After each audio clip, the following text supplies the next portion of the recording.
ಉಪನಿಷತ್ತುಗಳಲ್ಲಿ ಉಪನಿಷತ್ತಿನ ಋಷಿಗಳು ಜೀವನವನ್ನು ಬಹು ವಿಧದ ದೃಷ್ಟಿಕೋನಗಳಿಂದ ಈ ಜೀವನವನ್ನು ಅಧ್ಯಯನ ಮಾಡಿದ್ರವರು.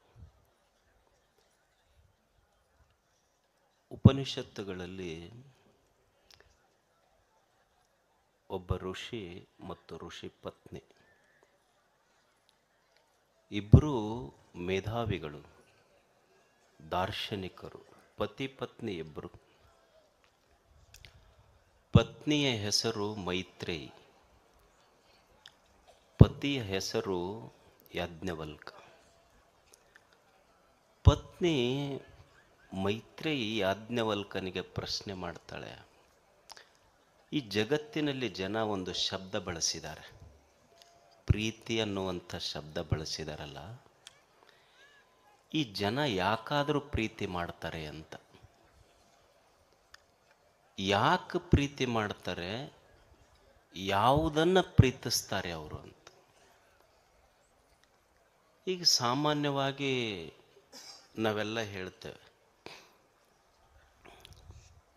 ಸತಿ ಪತಿಯನ್ನು ಪ್ರೀತಿಸ್ಬೋದು, ಪತಿ ಸತಿಯನ್ನು ಪ್ರೀತಿಸ್ಬೋದು, ಮನೆಯನ್ನು ಪ್ರೀತಿಸ್ಬೋದು, ಆಸ್ತಿಯನ್ನು ಪ್ರೀತಿಸ್ಬೋದು, ಕುರ್ಚಿಯನ್ನು ಪ್ರೀತಿಸ್ಬೋದು. ಒಂದು ಹುಡುಗ ಹುಡುಗಿಯನ್ನು ಪ್ರೀತಿಸ್ಬೋದು, ಹುಡುಗಿ ಹುಡುಗನನ್ನು ಪ್ರೀತಿಸ್ಬೋದು. ಪ್ರೀತಿಯ ನಾನಾ ರೂಪಗಳನ್ನು ನಾವು ನೋಡುತ್ತೇವೆ. ಮೈತ್ರಿಯ ಪ್ರಶ್ನೆಯನ್ನು, ಹೌದು ಖರೆ ಪ್ರೀತಿಸುವುದನ್ನು ನಾವು ನೋಡಿದ್ದೇವೆ, ಯಾಕೆ ಪ್ರೀತಿಸ್ತಾರೆ ಜನ? ಯಾಜ್ಞವಲ್ಕನ ಉತ್ತರ ಇಷ್ಟು ಚಂದ ಐತಲ್ಲ, ಆತ್ಮನಸ್ತು ಕಾಮಾಯ ಸರ್ವಂ ಪ್ರಿಯಂ ಭವತಿ. ಈ ಮನುಷ್ಯರ ಪ್ರೀತಿ ಅನ್ನುವ ಶಬ್ದ ಏನಿದೆಯಲ್ಲ, ಇವರು ವಾಸ್ತವದಲ್ಲಿ ಯಾರನ್ನೂ ಏನನ್ನೂ ಪ್ರೀತಿಸಿಲ್ಲ. ಎಲ್ಲಿವರೆಗೆ ತಾನು ಪ್ರೀತಿಸುವ ವಸ್ತು ಅವರಿಗೆ ಸುಖ ಕೊಡ್ತೈತೆಲ್ಲ ಅದಕ್ಕೆ ಪ್ರೀತಿ ಮಾಡ್ತಾರೆ. ಯಾವಾಗ ಅದು ಸುಖ ಕೊಡೋದಿಲ್ಲ ಅಂತ ಗೊತ್ತಾಯ್ತು, ಅದನ್ನು ಪ್ರೀತಿ ಮಾಡೋದಿಲ್ಲ ಅವರು. ಆ ವಸ್ತುವಿನ ಮೇಲಿನ ಪ್ರೀತಿಯಿಂದಲ್ಲ, ತನಗೆ ಸುಖ ಕೊಡ್ತೈತೆ ಪ್ರೀತಿ ಮಾಡ್ತಾರೆ ಅಷ್ಟೆ. ತಾನು ಪ್ರೀತಿಸುವ ವಸ್ತು ಅದು ಸುಖ ಕೊಡೋದಿಲ್ಲ ಅಂತ ಗೊತ್ತಾಯ್ತು, ಅದನ್ನು ಪ್ರೀತಿ ಮಾಡೋದಿಲ್ಲ ಅವರು. ಈಗ ಅಪ್ಪಿರ್ತಾನೆ, ಸಣ್ಣ ಮಗು ಇರ್ತೈತೆ, ಅವ್ರು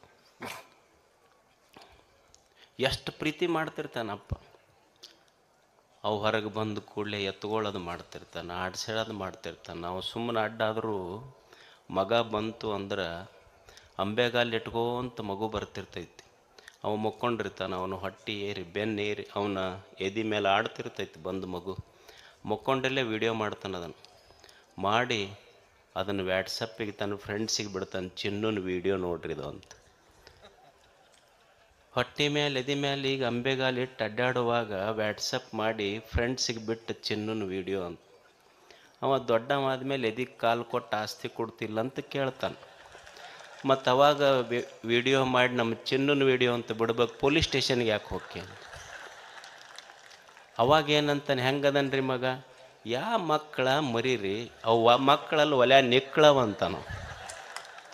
ಮೊದಲು ಎಷ್ಟು ಪ್ರೀತಿ ಮಾಡಿದ್ದ, ಇವಾಗ ಯಾಕೆ ಹೆಂಗ?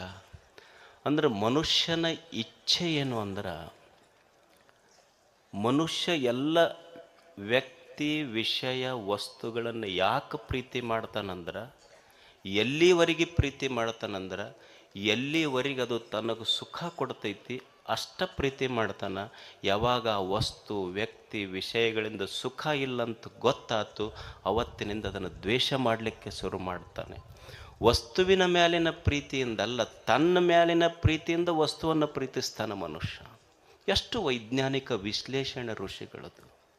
ಅಂದ್ರೆ ನಮ್ಮ ಪ್ರೀತಿ ಪ್ರೇಮ ಅನ್ನೋದೇನಿದೆಯಲ್ಲ, ಇದು ವ್ಯಾವಹಾರಿಕ ಪ್ರೇಮ. ನಮ್ಮದು ವ್ಯಾವಹಾರಿಕ ಪ್ರೇಮ ಐತಿ.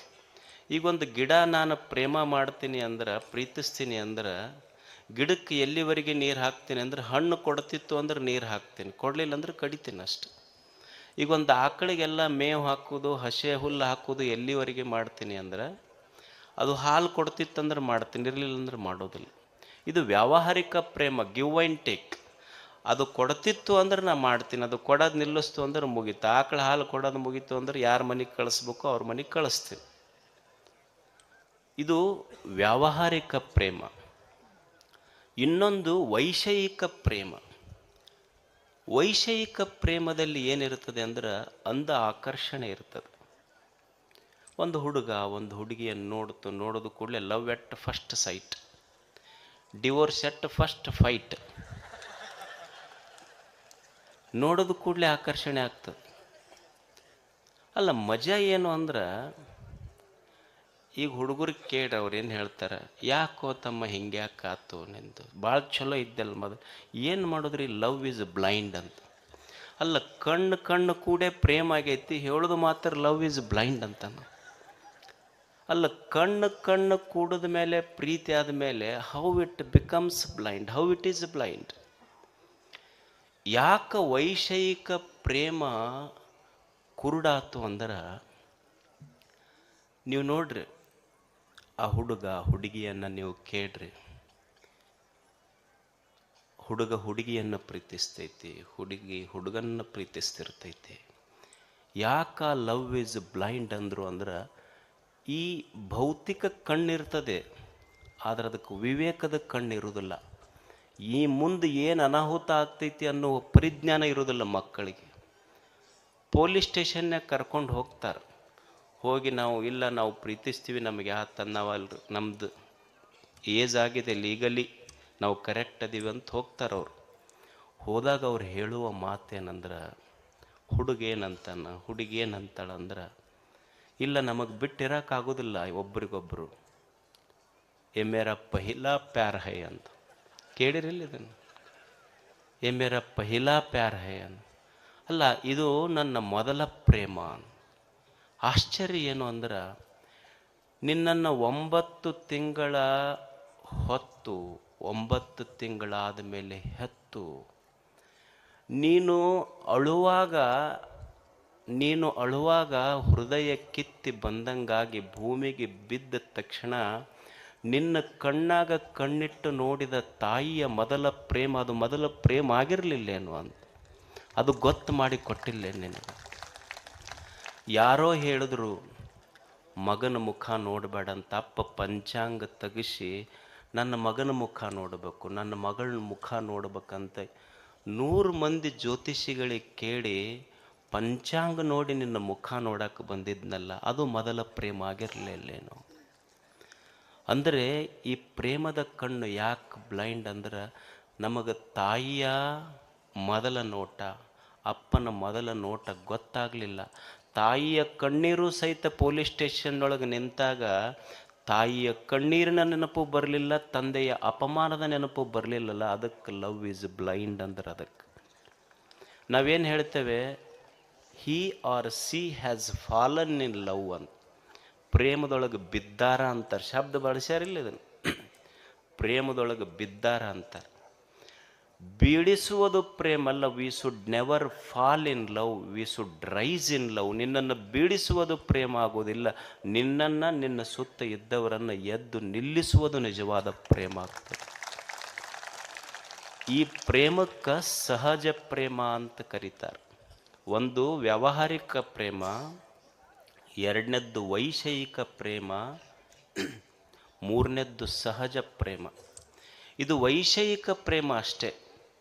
ಈ ವೈಷಯಿಕ ಪ್ರೇಮದೊಳಗೆ ಏನಿರ್ತೈತಿ ಅಂದ್ರೆ, ವಿಷಯಗಳ ಆಕರ್ಷಣೆ ಇರ್ತೈತಿ. ಅಲ್ಲಿ ತಂದೆ ತಾಯಿ ಅವ್ರು ಭಾಳ ನೆನಪು ಬರೋದಿಲ್ಲ.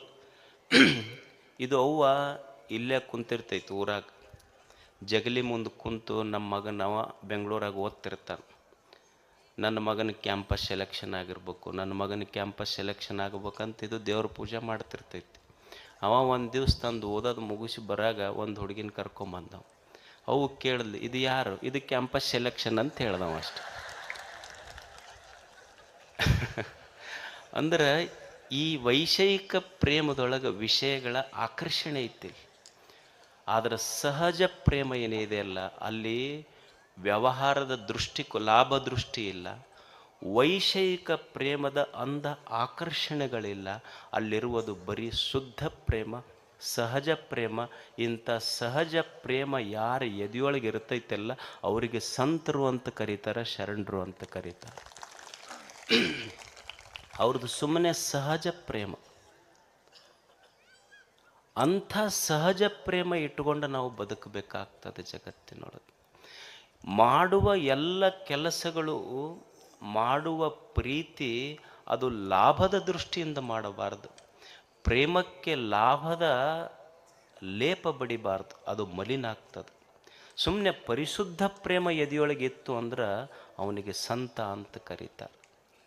ಇಂಥ ಒಂದು ಪರಿಶುದ್ಧ ಪ್ರೇಮದ ಒಂದು ಎಕ್ಸಾಂಪಲ್ ನಮ್ಮೆದುರಿಗೆ ಇವತ್ತು ಒರಿಸ್ಸಾದಿಂದ ಬಂದಿದ್ದಾರೆ ಒಬ್ಬರು, ಜಲಂಧರ್ ನಾಯಕ್ ಅಂತ ಹೇಳೋರು. आप उठेंगे? हिंदी समझ में आएगा आपको? नहीं आता ना? आपका बारे में बोल रहा हूँ. आप खड़ा होकर इनको एक नमस्कार कीजिएगा एक बार. नमस्कार करो, नमस्कार. हाँ, यस यस, उनको नमस्कार. हाँ, राइट राइट, यस. बैठे, आप बैठे बैठे. उनको हिंदी भी नहीं आती, ಹಿಂದಿನೂ ಬರೋದಿಲ್ಲ ಅವ್ರಿಗೆ. ಅವರು ಒರಿಸ್ಸಾದ ಈ ಗುಡ್ಡುಗಾಡು ಪ್ರದೇಶದ ಜನ, ಊರಾಗಿರೋರಲ್ಲ ಅವರು. ಗುಡ್ಡುಗಾಡಿನ ಒಂದು ಹಳ್ಳಿ ಗುಮ್ಸಾಹಿ ಅಂತ ಹಳ್ಳಿ ಹೆಸರು. ಆ ಹಳ್ಳಿಯವರಿಗಿರುವ ವ್ಯಕ್ತಿ ಜಲಂಧರ್ ನಾಯಕ್ ಅವ್ರ ಹೆಸರು, ಒರಿಸ್ಸಾದವರು. ಆ ಸಣ್ಣ ಹಳ್ಳ್ಯಾಗ ಒಂದು ಕೆಲವು ಮನೆಗಳಿದ್ದು. ಆ ಊರ ಮಕ್ಕಳು ಸಾಲಿ ಕಲಿಬೇಕಾದ್ರೆ ಪುಲ್ಬಾನಿ ಅನ್ನುವಂಥ ಸುಮಾರು ಆ ಗುಮ್ಸಾಯಿಯಿಂದ 10 ಕಿಲೋಮೀಟರ್ ನಡೆದು ಹೋಗ್ತಿರ್ಬೇಕಾಗ್ತಿತ್ತು. ಆಶ್ಚರ್ಯ ಏನು ಅಂದ್ರೆ, ಮಕ್ಕಳು 10 ಕಿಲೋಮೀಟರ್ ನಡೆದು ಸಾಲಿ ಕಲಿಬೇಕಾಗಿರೋದ್ರಿಂದ ಎಷ್ಟೋ ಮಕ್ಕಳು ಸಾಲಿ ಬಿಟ್ಟರು. ಭಾಳ ಮಂದಿ ತಂದೆ ತಾಯಿಗಳು ಊರ ಬಿಟ್ಟರು ಮಕ್ಕಳ ಸಲುವಾಗಿ. ಆದರೆ ಜಲಂಧರ್ ನಾಯಕ್ ಊರು ಬಿಡಲಿಲ್ಲ. ನಮ್ಮೂರವ್ರಿಗಾಗಿ, ನಮ್ಮೂರು ಮಕ್ಕಳಿಗೆ ದಿವಸ ಸಾಲಿಗೆ ಹೋಗ್ಬೇಕಂತ ತಿಳ್ಕೊಂಡು ಆ ಊರಿಗೆ ದಾರಿ ಸಹಿತ ಇರಲಿಲ್ಲ. ಗುಡ್ಡುಗಾಡು ಪ್ರದೇಶದ ಗುಡ್ಡದಾಗ ಹೋಗ್ತಿರ್ಬೇಕಾತ 10 ಕಿಲೋಮೀಟರ್ ನಡ್ಕೊಂಡು 2 ವರ್ಷಗಳ ಕಾಲ ಪ್ರತಿನಿತ್ಯ 7-8 ತಾಸು ದಾರಿ ಮಾಡಿ 8 ಕಿಲೋಮೀಟರ್ ಒಬ್ಬನೇ ರಸ್ತೆ ಮಾಡಿದಾನೆ ಸಾಲಿಗೆ ಹೋಗ್ಲಿಕ್ಕೆ ಮಕ್ಕಳಿಗೆ. ನಾವು ಚಲೋ ದಾರಿ ಇದ್ರೆ JCP ಹಾಕಿ ಕೆಡ್ಸ ಮಂದಿ ನಾವೆಲ್ಲ. 8 ಕಿಲೋಮೀಟರ್ ರಸ್ತೆ ಮಾಡಿದಾನೆ ಮನುಷ್ಯ. ಅಂದ್ರೆ ಸಂತನಾಗಬೇಕಾದ್ರೆ ಏನು ಹಿಮಾಲಯಕ್ಕೆ ಹೋಗ್ಬೇಕಂತಿಲ್ಲ, ಮನೆ ಮಠಗಳನ್ನು ಬಿಡಬೇಕಂತಿಲ್ಲ, ಸಂಸಾರವನ್ನು ಬಿಡಬೇಕಂತಿಲ್ಲ. ಎದ್ಯಾಗ ಈ ಜಗತ್ತಿನ ಬಗ್ಗೆ ಪರಿಶುದ್ಧ ಪ್ರೇಮ ಇತ್ತು ಅಂದ್ರೆ ಸಂತ ಆಗ್ತಾನೆ, ಅವೊಬ್ಬ ಸಂತ ಅಷ್ಟೆ. ನೋಡಿ, 8 ಕಿಲೋಮೀಟರ್ ಒಬ್ಬ ವ್ಯಕ್ತಿ ರಸ್ತೆ ನಿರ್ಮಾಣ ಮಾಡ್ತಾನೆ ಪ್ರತಿನಿತ್ಯ. ಯೋಗಿ ಅಂತ ಕರಿತೇವಲ್ಲ, ಯೋಗಿ ಇದರ ಅರ್ಥ ಏನು? ಗವಿಗಳಲ್ಲಿ ಕುಂತವರಷ್ಟೇ ಯೋಗಿಗಳಲ್ಲ, ತಪಸ್ಸು ಮಾಡಿದವರಷ್ಟೇ ಯೋಗಿಗಳಲ್ಲ. ಯಾರು ಲೋಕಕ್ಕೆ ಉಪಯೋಗಿಯೋ ಅವನೇ ನಿಜವಾದ ಯೋಗಿ ಅಷ್ಟೆ.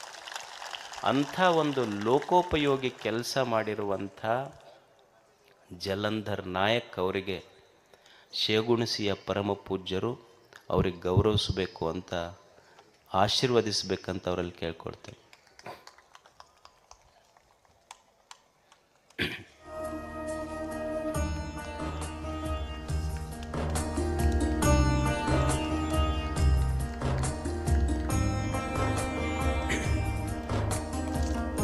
ಒಂದು ಚಪ್ಪಾಳೆ ತಟ್ರ.